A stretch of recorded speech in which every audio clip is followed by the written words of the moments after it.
উজুর ফরজ চারটি,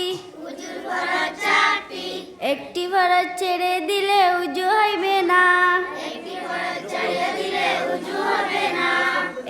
এক নাম্বার, সমস্ত মুখমণ্ডল ধৌত করা,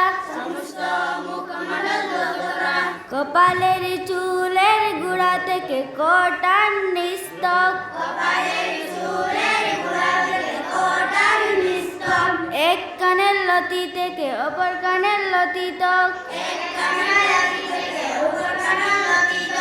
দুই নাম্বার, উভয় হাতের কনি সহ ধৌত করা, তিন নাম্বার,